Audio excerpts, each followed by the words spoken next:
Bab 75 Sekolah Ubin 7 Harta Karun. Itu tidak seperti Master Roh Kura-Kura Hitam yang pernah ditemui Tang San sebelumnya, menggunakan kulit kura-kura mereka sebagai tameng.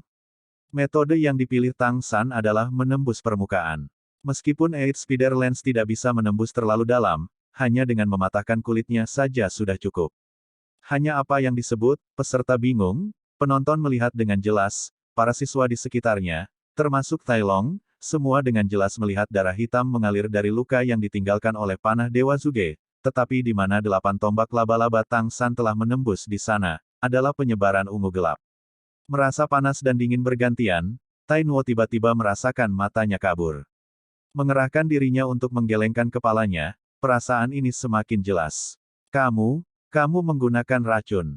8 tombak laba-laba Tang San menopangnya dari tanah, dan memandang rendah Tai Nuo dari atas. Dia berkata dengan acuh tak acuh, racun adalah bagian dari kemampuanku. Apakah kamu masih ingin melanjutkan? Tai Nuo adalah sistem serangan kekuatan tipe kekuatan Spirit Master, dan sistem kontrol Spirit Master memiliki keunggulan saat menghadapi sistem serangan kekuatan Spirit Masters. Meskipun ada perbedaan besar dalam kekuatan roh di antara keduanya, ketika Tang San mengandalkan kemampuan Sekte Tangnya, secara bersamaan menjadi Master Roh Sistem Kontrol, serta memiliki kecepatan dan toksisitas sistem serangan kelincahan, semakin menambahkan eksploitasi sempurnanya terhadap keuntungannya, itu segera menempatkan Tai Nuo sepenuhnya dalam posisi bertahan. Ketika panah Godly Zuge Crossbow menembus pertahanan Tai Nuo, pertarungan ini telah diputuskan. Bagaimana bisa setengah tahun di sumur es dan api yin yang terbuang sia-sia, semua senjata tersembunyi yang dibawa Tang San menggunakan racun yang berbeda. Seperti yang dikatakan Du Gubo, bahkan Spirit Master yang lebih tangguh akan berhati-hati saat berhadapan dengannya. Racun adalah sejenis alat serangan khusus, untuk menghadapi Master Roh Racun, pertama-tama harus menjaga pertahanan dengan hati-hati. Tapi Tai Nuo jelas merasa dia memiliki keuntungan, dan tampaknya dia berurusan dengan anak seperti Tang San hanya masalah mengulurkan tangannya dan meraihnya. Dia tidak menyangka bahwa dia akan menjadi orang yang tersandung ke parit. Anda, memanggil, Tai Nuo menemukan bahwa lidahnya tidak cukup mengikuti perintahnya. Meskipun dia mengumpulkan kekuatan rohnya yang kuat untuk melawan racun di dalam tubuhnya, dia masih menderita 2 jenis racun satu demi satu. Sebelumnya dia telah menghabiskan kekuatan rohnya dalam kemarahan, dan selanjutnya mempercepat aliran darah di dalam nadinya. Bagaimana dia bisa menolak sekarang? Racun 8 laba-laba lens dilengkapi dengan sifat-sifat rumput es misterius oktagonal dan aprikot berharga neraka. Meskipun 2 ramuan harta abadi tidak meningkatkan kekuatan roh Tang San, racun panas dan dingin mereka telah benar-benar menyatu dengan Tang San, menambah racun Man Face Demon Spider. Orang mungkin mengatakan bahwa sekarang bahkan Du Gubo hanya bisa menggunakan ketahanan racunnya sendiri untuk menaklukkan racun 8 laba-laba Tang San di dalam tubuhnya sendiri, tetapi tidak akan bisa mengobati orang lain. Ketika racun semacam ini memasuki tubuh, bahkan jika Tai Nuo memiliki kekuatan peringkat 58, hanya ada satu kesimpulan. 3, 2, 1, jatuh. Tang San mengucapkan 4 kata tanpa terburu-buru, dan tubuh besar Tai Nuo ambruk di tanah, luka-lukanya dipenuhi darah tercemar. Tang San, aku akan menghadapimu. Sebuah bayangan besar jatuh dari udara, tepatnya Tai Long. Meskipun masih sulit bagi Tai Long untuk bergerak sekarang, kedua matanya berwarna merah darah. Hanya apa yang disebut, tidak bisa hidup di bawah langit yang sama dengan pembunuh ayah seseorang, menyaksikan keadaan ayahnya yang menyedihkan, dia benar-benar lupa tentang kesenjangan antara dia dan Tang San. Dengan 8 tombak laba-laba, kegesitan Tang San bahkan bisa dibandingkan dengan sistem serangan kelincahan Zuzu King, bagaimana dia bisa tertangkap oleh serangan Tai Long. Dengan suara yang dalam dia memanggil, Tai Long, jika kamu tidak ingin ayahmu mati, segera berhenti menyerang. Kalau tidak, aku tidak akan bisa menyelamatkannya. Bahkan jika Tai Long sedikit impulsif, dia tetap bukan idiot. Mendengar ayahnya masih bisa diselamatkan, dia segera sadar dan berhenti mengejar Tang San. 8 spider lens menyodok tanah, Tang San mencapai sisi Tai Nuo, mengangkat 8 spider lens dan menusuk punggung Tai Nuo. Mengedarkan kekuatan rohnya, energi hitam di tubuh Raja Tai Nuo yang kuat dapat dengan jelas terlihat meluas ke 8 tombak laba-laba. Saat ini, ekspresi para siswa yang berdiri di sekitar lubang besar dan menyaksikan Tang San semuanya penuh dengan rasa hormat. Jika mereka tidak melihatnya dengan mata kepala sendiri, siapa yang bisa percaya bahwa Penatua Roh peringkat 30 sesuatu mampu mengalahkan Raja Roh peringkat hampir 60. Tampaknya bagi mereka bahwa ini adalah kemenangan penuh. Rupanya Tainuo tidak punya cara untuk membalas sebelum Tang San. Racun itu tiba dengan cepat dan pergi dengan cepat, dalam sekejap luka Tainuo berlumuran darah. Tang San telah berlatih dengan Eight Spider Lens untuk waktu yang lama, dan sekarang dia bisa mengendalikan mereka dengan sempurna. Menarik racun 8 tombak laba-laba, dia menusuk serangkaian titik akupuntur pada Tainuo untuk menghentikan pendarahan. Tai Long menatap kosong ke arah Tang San yang melakukan semua ini. Jika di pagi hari dia masih tidak dapat menerimanya karena dia dan Tang San memiliki tingkat kekuatan roh yang sama, maka sekarang Tang San sudah menjadi keberadaan yang tidak terjangkau di matanya. Dia tidak bisa mengerti bagaimana, pada peringkat 37 yang sama, pemuda yang tampaknya sangat biasa di depannya ini bisa jauh lebih kuat dari dirinya sendiri. Tidak heran Xiao Wu memilihnya. Tai Long tidak tahu bahwa kesenjangan antara Tang San dan Tainuo, bahkan jika itu adalah 21 peringkat kekuatan roh, Tang San benar-benar bisa menebus 10 peringkat dengan tulang roh eksternal, dan bahkan lebih mengandalkan teknik Sekte Tang. Dan Tainuo bahkan tidak bisa menggunakan kemampuan roh kelimanya. Secara keseluruhan, seluruh pertarungan ini sepenuhnya berada di bawah kendali Tang San. Dia tidak diragukan lagi menunjukkan kemampuan bertarung dari sistem kontrol Spirit Master. Kemampuan untuk mengontrol situasi secara keseluruhan dengan ketepatan kalkulator. Menarik 8 tombak laba-laba di punggungnya, Tang San mengangguk ke Tai Long. Baiklah, aku sudah mengeluarkan racunnya. Namun dia akan merasa sedikit lemah selama beberapa hari ke depan. Biarkan dia beristirahat selama 3 hari setelah kembali, dia tidak boleh marah, tidak boleh menggunakan kekuatan roh, dan dia akan pulih secara alami. Ayahmu yang menyebabkan lubang ini, kamu yang menyelesaikannya. Tai Long memandang Tang San dengan ekspresi rumit. Dia harus berterima kasih kepada Tang San karena telah menyelamatkan ayahnya, tetapi luka ayahnya juga disebabkan oleh orang ini. Tang San tidak peduli dengan reaksi Tai Long. Mengerahkan dirinya ke dinding lubang, dalam 2 lompatan dia merangkak ke permukaan. Dengan alarm yang begitu hebat di gerbang akademi, bagaimana mungkin itu tidak mengingatkan para guru. Tetapi pada saat mereka tiba, pertarungan sudah berakhir, dan mereka hanya melihat Tang San menembakkan panah Dewa Zuge, dan menaklukkan musuh dengan 8 tombak laba-laba. Mereka bahkan lupa menghentikan pertarungan. Saat Tang San keluar dari lubang besar, dia langsung dikelilingi oleh beberapa guru yang ingin berbicara dengannya. Tang San langsung menggunakan Ghost Shadow Perplexing Track untuk melewati kerumunan, dan dalam beberapa kedipan dia sudah menghilang. Tunggu aku. Wajah Xiao Wu agak tidak enak dilihat saat dia dengan cepat mengejar Tang San. Tetapi para guru secara alami tidak bisa pergi seperti itu. Entah itu lubang raksasa yang mereka tidak tahu harus tertawa atau menangis, atau banyaknya siswa yang berkumpul, semuanya harus ditangani oleh mereka. Tang San langsung kembali ke asramanya. Sama seperti di Akademi Shrek, dia masih berbagi kamar dengan Oscar di sini. Saat ini Oscar tidak ada di sini, untuk sesuatu yang tidak diketahui. Saat Tang San memasuki ruangan, bahkan sebelum dia berhenti berjalan, dia batuk seteguk darah dengan suara bersendawa. Ekspresi awalnya yang tenang sudah menjadi pucat. Memang, Tang San telah menang atas Tainuo, tetapi kemenangan itu sangat berbahaya. Bagaimanapun, itu adalah lawan dengan 20 peringkat kekuatan lebih dari dia. Terlebih lagi, kekuatan Tainuo benar-benar sedikit berlebihan. Yang paling penting, Tang San tidak tahu kemampuan roh lawan. Ketika Tainuo menggunakan kemampuan roh keempatnya, Power Quick, meskipun Tang San bereaksi sangat cepat, pada akhirnya dia tidak bisa sepenuhnya menghindarinya. Arus energi yang melonjak dan pasir dan batu yang terciprat dari tanah keduanya menyebabkan dia terluka parah. Namun dia memaksakan reaksinya, tanpa menunjukkan kondisi lukanya di tempat kejadian. Tang San tahu bahwa jika bukan karena tubuhnya ditempa di sumur es dan api yin yang selama setengah tahun, menambahkan transformasi dari rumput es misterius oktagonal dan aprikot berharga neraka, dia tidak akan mampu bertahan bahkan satu serangan, dan langsung dilumpuhkan.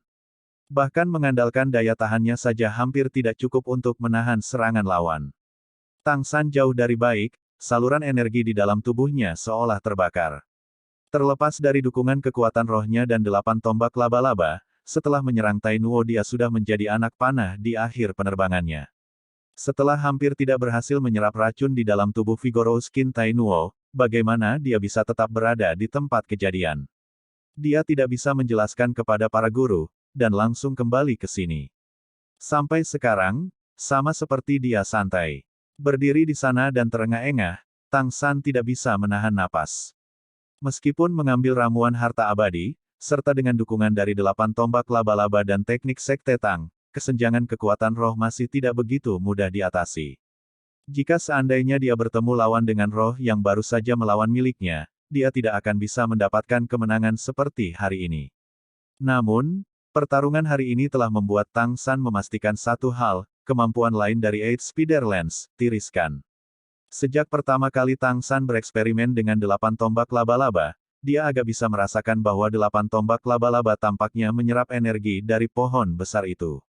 Dan ketika dia menggunakannya beberapa kali kemudian, Tang San menemukan bahwa begitu 8 tombak laba-laba menembus lawan, itu akan menyerap dan memberinya energi tertentu, meskipun ini tidak terlalu jelas, dan terlebih lagi energi ini akan hilang setelahnya, suatu saat, itu masih ada.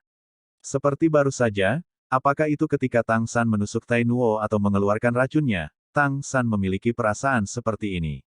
Penyerapan Eight Spider Lens rupanya menyerap energi lawan, dan setelah menyerapnya, bisa bertahan sekitar 1 jam atau lebih. Dia tidak pernah menguras tenaga dengan sengaja, ini hanya sesuatu yang diberikan oleh 8 tombak laba-laba kepadanya. Tang San sangat ingin mencobanya, efeknya jika dia benar-benar menguras tenaga lawan dengan Eight Spider Lens miliknya. Tapi bagaimanapun juga sangat jarang untuk bertemu lawan yang harus dia bunuh, dan untuk berjaga-jaga jika saluran Eight Spider Lens menghancurkan lawan, itu akan menjadi bencana besar bagi kualitas batinnya. Konflik hari ini dengan ayah dan anak keluarga Tai, itu tidak lebih dari konflik biasa. Kamu baik-baik saja. Xiao Wu memaksa masuk melalui pintu, dan dengan sekali melihat Tang San batuk darah, dia buru-buru menopang lengannya. Tang San menggelengkan kepalanya sambil tersenyum, bukan apa-apa, saya hanya mengalami sedikit kejutan. Kekuatan ayah Tai Long adalah salah satu yang paling kuat yang pernah saya temui di antara para Spirit Master. Kekuatan penuh Spirit Master akan memiliki kultivasi yang ekstrim, metode, jika dia sedikit lebih cepat, saya mungkin akan kalah. Xiao Wu memimpin Tang San untuk duduk di tempat tidur, kamu benar-benar menang atas Raja Roh. Itu sudah menimbulkan sensasi di akademi. Jika kamu tidak melarikan diri dengan cepat, sekarang kamu mungkin dikelilingi oleh kawanan siswa dan guru. Ketika saya mengejar Anda, saya sudah melihat beberapa guru bernegosiasi dengan Tai Nuo. Saya bertarung dengan banyak orang sebelumnya di Akademi Nuoding, tetapi saya masih belum pernah melihat keluarga seseorang keluar. Kali ini Anda mengalahkan ayah Tai Long, bukankah kakeknya benar-benar akan keluar? Setelah mengucapkan kalimat terakhir, Xiao Wu tidak bisa menahan diri untuk tidak tersenyum terlebih dahulu. Tang San juga tersenyum, kesannya tentang ayah Tai Long tidak buruk, dan jika Tai Nuo tidak menghina Xiao Wu, dia tidak akan meluncurkan serangan racun yang begitu kuat. Bahkan Tang San sendiri tidak berani percaya bahwa dia bisa mengalahkan Raja Roh. Xiao Wu memandang Tang San yang duduk di seberangnya di tempat tidur, dan dengan sedih berkata, saya tidak tahu kemana paman sosis besar itu melarikan diri, dia pergi tepat ketika dia dibutuhkan. Tang San menarik napas tajam, organ dalamnya kram. Dia tahu luka yang dideritanya tidak ringan, Xiao Wu. Kamu kembali istirahat dulu, aku ingin berkultivasi sedikit untuk meringankan luka pada saluran energiku. Tidak, aku tidak akan pergi. Aku tinggal di sini untuk mengawasimu, kalau tidak bagaimana jika seseorang datang mencari masalah. Kamu berkultivasi, aku akan menjagamu. Tang San mengangguk, duduk bersila di tempat tidur, mengumpulkan keterampilan surga misterius di dalam tubuhnya dan perlahan mengedarkannya. Tai Nuo akhirnya meninggalkan Akademi Shrek dengan bersandar di lengan Tai Long. Dia tidak tahu sudah berapa lama sejak terakhir kali dia merasa lemah seperti ini. Meskipun racunnya sudah hilang, sepertinya masih membuatnya lelah sampai-sampai berjalan saja menjadi masalah. Penghinaan, aib, rasa sakit, keengganan, semua jenis emosi memenuhi dadanya.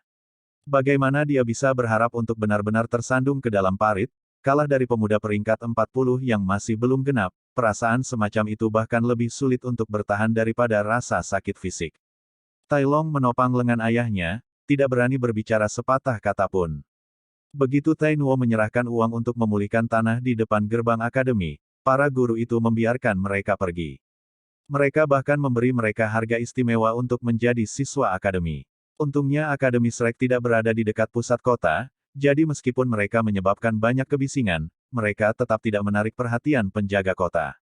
Tai Long memahami. Suasana hati Tai Nuo saat ini dari pengalaman, dia merasakan hal yang sama ketika dia dipukuli oleh Tang San.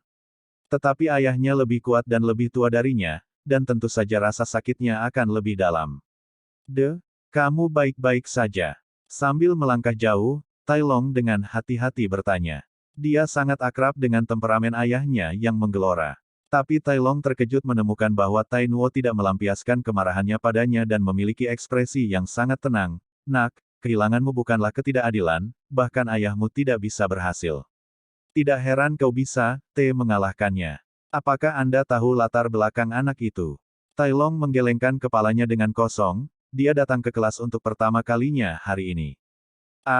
Aku melihatnya duduk di sebelah Xiao Wu, itu sebabnya aku ingin berkelahi dengannya. Kamu juga tahu aku suka Xiao Wu. Tai Nuo menatap Tai Long, demi seorang wanita, kamu langsung mendapat untung. Betapa kamu seperti ayahmu di tahun-tahun itu. Tapi kamu tidak membuat kesalahan, demi wanita yang kamu sukai kamu harus maju dengan berani. Saat itu aku mengejar ibumu begitu saja. Tapi pada masa itu aku menantang banyak Master Roh yang lebih kuat dariku. Betapa menjengkelkanmu sekarang untuk tidak bisa mengalahkan seseorang yang lebih muda darimu, ini bukan hanya hasil kerja keras. Tai Long dengan hati-hati membantahnya, tapi, ayah, saya tampaknya berkultivasi tercepat dalam sejarah klan kami, bahkan ketika Anda seusia saya, Anda tidak sekuat saya. Bajingan, apa yang kamu coba katakan? Tai Nuo melotot. Tai Long berkata tanpa daya, maksud saya adalah bahwa bukan putra Anda yang tidak memenuhi harapan, tetapi lawannya terlalu kuat. Saya benar-benar tidak tahu bagaimana anak itu telah berkultivasi, sepertinya dia tidak lebih dari 15 tahun, atau 16, bagaimana dia bisa memiliki kekuatan roh yang begitu hebat. Jangan bilang dia orang dari 7 sekolah besar. Mendengar kata-kata putranya, Tai Nuo tidak bisa menahan getaran di dalam hatinya, merendahkan suaranya untuk mengatakan, ayo kembali dulu. Setahu saya tidak ada sekolah yang tangguh dengan roh rumput perak biru. Saya benar-benar tidak mau, telah berharap rumput perak biru bisa menjadi sehebat ini. Terutama beberapa helai terakhir yang dia gunakan, bahkan pertahananku tidak bisa sepenuhnya memblokir mereka, kalau tidak aku tidak akan diracuni. Ayo pergi, kita akan kembali untuk bertanya kakekmu, mungkin dia tahu. Kakek, ekspresi wajah Tai Long segera menjadi pahit, tidak perlu. Ayah, kami berdua kehilangan begitu banyak muka, jika kami memberitahu kakek, dia tidak akan hanya memilah kami. Selain itu, jika kebetulan tetua lari ke akademi kami hanya sepertimu, aku tidak akan bisa terus belajar. Tai Nuo mendengus, salah satu kekuatan klan kami adalah melindungi titik lemah, jadi apa? Anda punya pendapat, kami harus memberitahu kakekmu tentang ini. Saya masih tidak percaya seorang anak mampu menjadi sekuat itu. Dengarkan apa tetua berkata, mengunjungi untuk menimbulkan masalah bukanlah kehilangan muka. Kehilangan muka menimbulkan masalah dan masih membiarkan orang lain pergi. Jika ayahmu tidak bisa melepaskan kemarahan ini, itu akan mencekikku sampai mati. Kedua siluet kokoh itu berangsur-angsur menghilang ke kejauhan. Ayah dan anak keduanya dengan wajah bengkak seperti kepala babi, kulit putih seperti kertas. Itu benar-benar satu demi satu sosok yang menyedihkan. Sekolah Ubin 7 Harta Karun. Ning Rongrong duduk di sofa di aula utama dan terus-menerus mengayunkan kakinya yang ramping, bibir merahnya cemberut begitu keras sehingga seseorang bisa menggantung botol kecap dari mereka. Dia telah kembali selama lebih dari setengah hari tetapi tidak ada jejak ayahnya, dan kegembiraannya berangsur-angsur melemah. Di depan Ning Rongrong adalah seorang lelaki tua dengan wajah layu perlahan menyesap teh. Meskipun dia sedang duduk, perawakannya masih menakjubkan. Bukan karena dia memiliki kekuatan otot yang membengkak, tetapi seluruh tubuhnya sangat menakjubkan. Ketika dia duduk di sofa yang awalnya sangat luas, dia jelas membuatnya tampak sempit.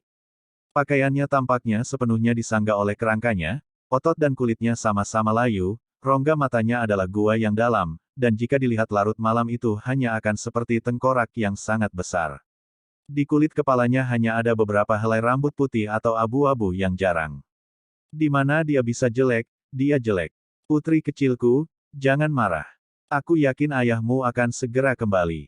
Orang tua layu meletakkan cangkir tehnya, berbicara kepada Ning Rongrong.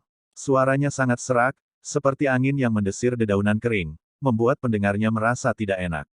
Ning Rongrong melompat dari sofa, berlari untuk duduk di pangkuan lelaki tua yang layu itu.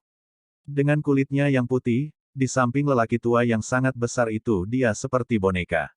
Mengangkat tangannya, dia menjambak rambut putih lelaki tua itu. Aku tidak peduli, seseorang telah pergi begitu lama, tetapi ketika kembali dengan susah payah ayah tidak hadir. Bukankah dia sengaja bersembunyi dariku? Kakek Bon, kamu harus mendukungku. Kulit keriput di wajah lelaki tua yang layu itu berkedut sekali, agak tidak tahu apakah harus tertawa atau menangis sambil berkata, "Putri kecilku, kamu tidak harus terus bermain dengan rumput layu kecil di kepala kakekmu Bon. Kalau tidak, aku akan benar-benar menjadi botak, dan semakin tergoda oleh kakek murahan pedangmu itu. Kamu ingin aku mendukungmu? Apa yang bisa aku lakukan? Jangan bilang masih ada seseorang di sekolah yang akan menggodamu." Ning Rongrong merenung, dan berkata, "Ini juga. Huff, tidak masalah, toh begitu ayah kembali, aku pasti akan memintanya memberiku sesuatu yang bagus untuk menenangkanku. Kakek Bon, kamu harus berbicara di sisiku." Untuk menjaga beberapa helai rambut yang tersisa, lelaki tua yang layu itu tidak punya pilihan selain mengangguk tanpa daya berulang kali. Jika penampilannya saat ini dilihat oleh orang luar dari dunia Master Roh, siapa yang tahu betapa terkejutnya mereka. Bahwa yang paling rahasia di antara judul Douluo, Bondoluo, akan diperlakukan seperti ini oleh seorang gadis kecil, mungkin tidak ada yang akan percaya bahkan jika diberitahu. Aku tahu kakek Bon adalah yang terbaik. Ning Rongrong sepertinya tidak merasa seperti kakek tua Bon ini jelek, mencium pipinya dengan keras dan melompat dari pangkuannya. Menyaksikan Ning Rongrong yang hidup, kesenangan yang hangat terungkap di mata Bon Douluo. Dia bisa dikatakan telah menyaksikan Ning Rongrong tumbuh dewasa, dan sifat manja iblis perempuan kecil ini bisa dikatakan disebabkan oleh dia dan pedang kakek Ning Rongrong lainnya. Kudengar iblis betina kecil kita telah kembali. Di mana dia, Rongrong? Cepatlah datang, biarkan ayah melihatnya. Pada saat ini seseorang akhirnya tiba untuk mengangkat pengepungan. Mendengar suara ini, Ning Rongrong pertama dengan bersemangat ingin berlari menemuinya, tetapi kemudian ingat dia masih marah dan buru-buru menghadap ke arah lain, membalikkan punggungnya ke pintu. Penampilan menawan itu tampak agak lucu bagi Bon Douluo yang duduk di sofa. Seorang pria parubaya yang pemalu dan anggun melangkah ke aula ditemani oleh seorang pria tua berpakaian putih. Jika Tang San dan Xiao Wu ada di sini sekarang, mereka pasti akan mengenalinya, tepatnya orang yang mereka temui sebelumnya di rumah lelang, yang bahkan Pangeran Sue Xing pun tidak berani memprovokasi. Dan pria ini juga ayah. Ning Rongrong, guru sekolah 7 harta karun, menikmati nama guru roh pendukung terkemuka di benua, Ning Fengzi. Ning Fengzi menatap putrinya dan buru-buru berjalan ke depan, "Gadis bodoh, apa yang kamu lakukan dengan membelakangi ayah? Sudah setahun. Ayah sangat merindukanmu." Ning Rongrong berbalik dengan tajam, "Merindukanku. Akan mengherankan jika kamu tidak ingin aku jauh dari rumah." Ning Fengzi melihat putrinya yang mendidih tidak bisa menahan diri untuk tidak merasakan hatinya jatuh. Pertama duduk di sofa, dia mengulurkan tangan untuk menarik putrinya, tetapi tidak berharap Ning Rongrong berbalik dan menghindar. Tidak menangkap putrinya mengejutkan Ning Fengzi. Meskipun dia adalah Master Roh Sistem Tambahan, mencapai kekuatan roh yang sangat besar lebih dari peringkat ke-70 masih memiliki efek transformasi yang kuat pada tubuhnya, membuatnya jauh lebih kuat daripada orang biasa. Ning Rongrong mewarisi semangatnya dan juga sistem tambahan. Meskipun dia hanya menyambar sambil lalu, dia tetap tidak bergerak perlahan, tetapi dia sebenarnya telah dengan mudah dihindari oleh putrinya. Ning Rongrong tidak menyadari keterkejutan ayahnya dan langsung menoleh ke pria tua berpakaian putih itu, melemparkan dirinya ke dalam pelukannya, pedang kakek, aku merindukanmu sampai mati."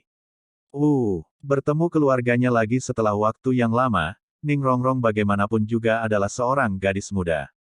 Tergerak, dia segera mulai menangis. Pria tua berpakaian putih itu buru-buru menariknya ke dalam pelukan erat, "Gadis baik, sayang kecilku, kamu telah kembali, kakek pedang juga merindukanmu. Sangat merindukanmu." Ning Rongrong mengangkat kepalanya, "Benarkah?" Pria tua berpakaian putih itu dengan tegas berkata, "Tentu saja benar, jika kamu tidak percaya, tanyakan saja pada kakekmu Bon." Ning Rongrong mengedipkan matanya yang besar dan jernih, Tapi, baru saja kakek Bon memberitahuku, dia sedikit merindukanku daripada kamu. Omong kosong. Pria tua berpakaian putih itu tidak sedikit pun menatap wajah pria tua keriput itu, jelas aku lebih merindukanmu. Kamu omong kosong. Pria tua keriput itu tiba-tiba berdiri dari sofa. Tingginya yang menakutkan mendekati 2,50 meter, dan dengan suaranya yang serak dia tampak lebih menakutkan. Tidak yakin. Ayo pergi, kita akan mencari tempat untuk menyelesaikannya. Pria tua berpakaian putih itu menjulurkan dadanya, melotot tanpa rasa takut. Baiklah, baiklah. Paman Pedang, Paman Bon, kamu telah berjuang seumur hidup. Rongrong baru saja kembali, lepaskan saja hari ini. Ning Fengzi tak berdaya menatap dua lelaki tua di depannya. Huff. Pria tua berpakaian putih dan pria tua keriput itu mendengus hampir bersamaan. Tak satu pun dari mereka saling memandang, dan kedua tatapan mereka jatuh pada Ning Rongrong. Mata Ning Rongrong besar dan bulat, saya punya cara untuk membuktikan kakek mana yang paling merindukan saya. Ning Fengzi menepukkan tangan ke dahinya. Bagaimanapun juga, iblis betina kecil tetaplah iblis betina kecil, tempat itu ramai segera setelah dia kembali. Dia tidak bisa menahan diri untuk mengatakan, Rongrong, jangan tidak bertanggung jawab. Ning Rongrong menjulurkan lidahnya pada ayahnya, dia jelas tidak takut pada ayahnya. Kalau tidak, dia tidak akan disebut iblis betina kecil sejak awal, kamu tidak merindukanku, dan kamu bahkan tidak akan membiarkan kakek merindukanku. Aku sudah lari dari jauh dan kamu tidak rumah. Kakek, seperti ini, kalian berdua memberi Rongrong hadiah, dan orang yang hadiahnya paling disukai Rongrong, adalah orang yang paling merindukan Rongrong. Kedua lelaki tua itu berhadap-hadapan, dalam hati secara bersamaan mengingat bagaimana mereka telah dimanipulasi. Ning Fengzi menahan senyum dan berkata, baiklah Rongrong, cepat kemari. Biarkan ayah melihatmu. Siapa bilang ayah tidak merindukanmu? Ayah menyiapkan hadiah untukmu, tetapi jika kamu bukan gadis yang baik kamu tidak bisa memilikinya. Hadiah? Apa itu? Mendengar kata, hadiah, Ning Rongrong jelas tertarik sekaligus, dan berlari di depan ayahnya. Ning Fengzi dengan tenang mengangkat tangannya untuk menarik putrinya, tetapi siapa yang mengira Ning Rongrong akan berbalik lagi, masih menghindari tangannya. Sambil cemberut dia berkata, hadiah dulu, kalau tidak ada pelukan. Kali ini bukan hanya Ning Fengzi yang terkejut, kedua lelaki tua itu tidak bisa menahan diri untuk saling memandang dengan kaget.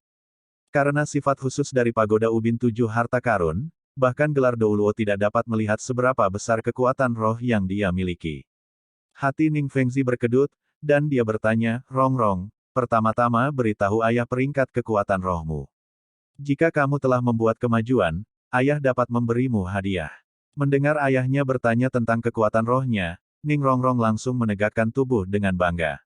Ayah, bakat alamiku bahkan lebih baik darimu. Aku belum pernah bermain-main tahun ini. Kekuatan rohku tidak meningkat sebanyak itu, hanya 10 peringkat yang lumayan.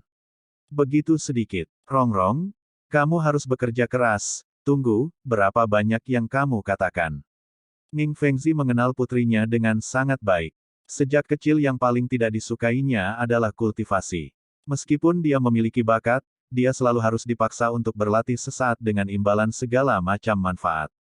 Saat dia menyadari bahwa Ning Rongrong mengatakan, 10 peringkat, ekspresinya tidak percaya. Ning Rongrong mengedipkan matanya yang besar, dan dengan sangat polos menatap ayahnya, aku bilang 10 peringkat. Ini benar-benar tidak banyak, tapi aku bekerja keras. Suara Ning Fengzi sedikit berubah, 10 peringkat. Ketika kamu pergi, kamu memiliki 27 peringkat. Lalu kamu mengatakan bahwa kamu sudah berada di peringkat 37. Kamu tidak akan berbohong kepada ayah. Ning Rongrong berkata, ayah yang buruk, tidak mempercayai orang lain. Bahkan jika Rongrong agak nakal sebelumnya, saya tidak akan pernah berbohong.